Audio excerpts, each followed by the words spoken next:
Hello everybody, welcome back to my channel. Today I'd like to talk to you about something that loads of you have been requesting, and that is being published in the magazine. I know loads of you have loads of questions about it. I have been receiving loads of messages from you asking, how do you get published?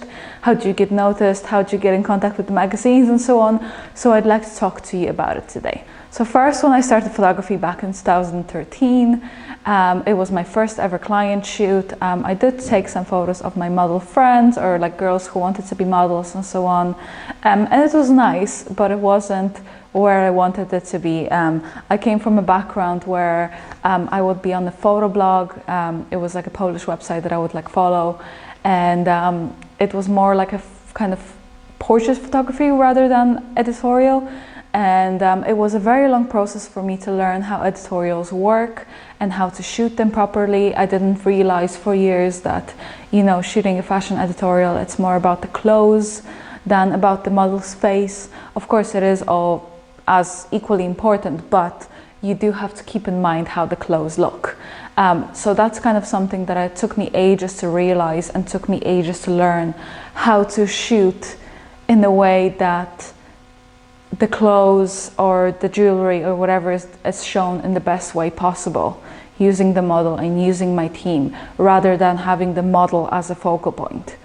So I think that's one of the first kind of most important things you guys have to realize, that shooting portrait and shooting editorial are like two completely different stories. There's no comparison. So I think it's important to realize that when you get into fashion editorial and you want to submit to magazines, there are certain requirements for the magazines.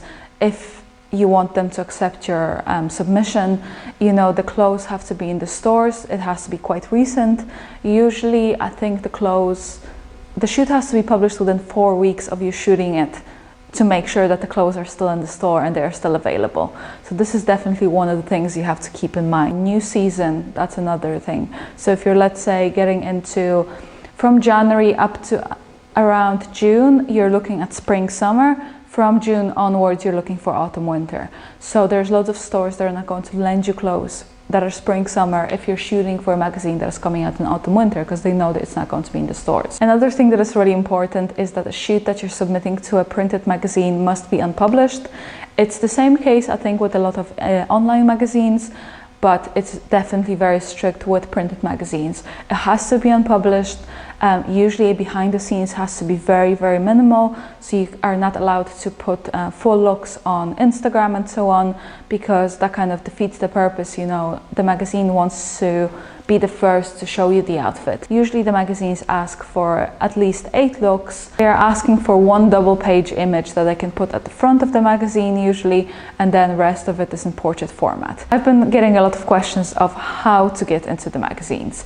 So when it comes to submissions, especially at the beginning, you know, when you just start out and you just want to get something published, it's always a good way to just try and look for the editor's email, editor or the fashion editor or even the picture editor, as some of the newspapers have, and just submitting to them this way.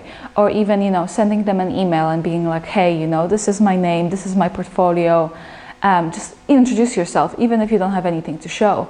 Maybe, you know, send your email, introduce yourself, tell them, you know, that you would love to do a shoot for them. Maybe say that there are a few themes you have in mind.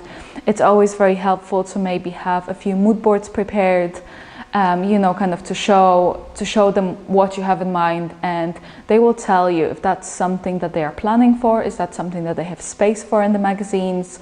They will tell you the dates and so on. In general, I find that editorials don't pay great, so don't expect a lot of cash for your work. You know, usually it's the lowest comparing to lookbooks and comparing to other commercial jobs. In general, I think editorials should be shot mostly for your book and not for the money, if it makes sense, because that's usually the way it is. And, you know, there's no point in arguing about it. It's like that around the world. That's just the way it is. In general, printed magazines don't pay great. But saying that, I most definitely think you should be paid for your work. Obviously, when you're starting, I'm not saying you should never give anything for free, because at the beginning, when you're trying to get in, and it is very difficult to get in, and people are going to be looking for loads of stuff from you for free.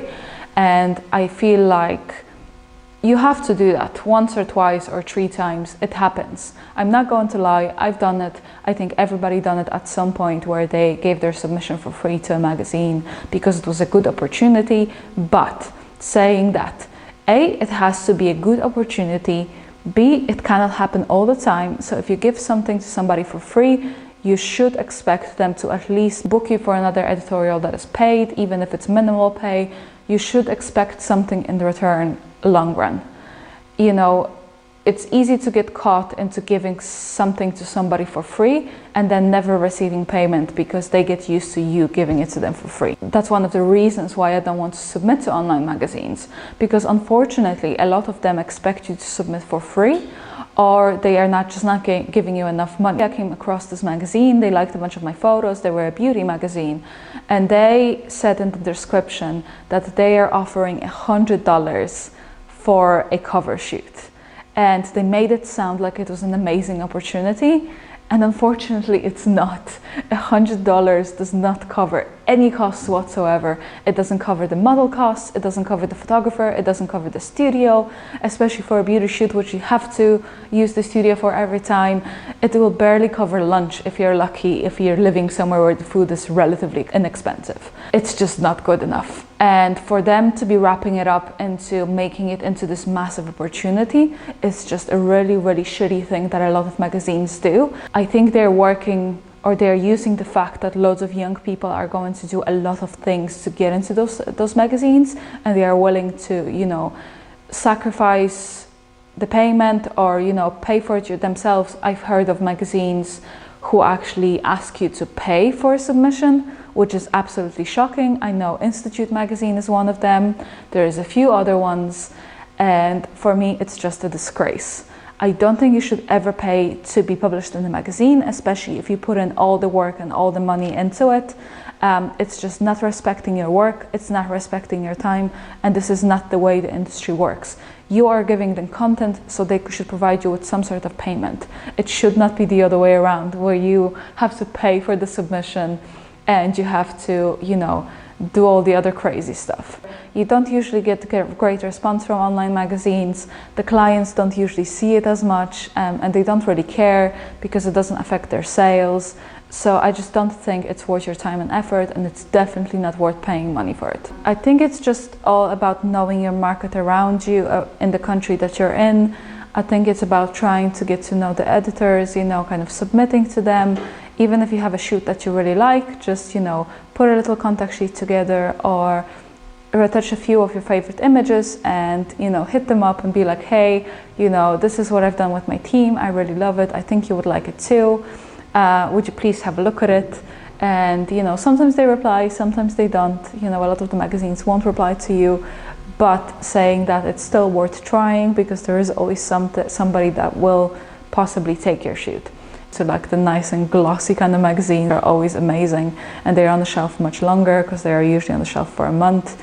Then you get a chance to shoot covers, which is also so amazing. You know, there's no better feeling than going into the shop and grabbing the magazine and seeing your work on the cover, and you're just so proud, you know. And then you buy like 7 magazines and they're like, you just bought 7 of the same magazines. What's wrong with you? Finally, I just want to have a little chat about what to expect when you are commissioned by a magazine.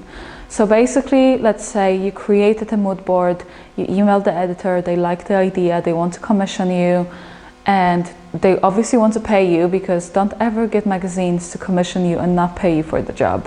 If you're submitting a shoot and they want to take it, it's a bit of a different situation, because they might want to take it, they might not. So they might have the budget and they might not, so it's okay sometimes to give it to them for free.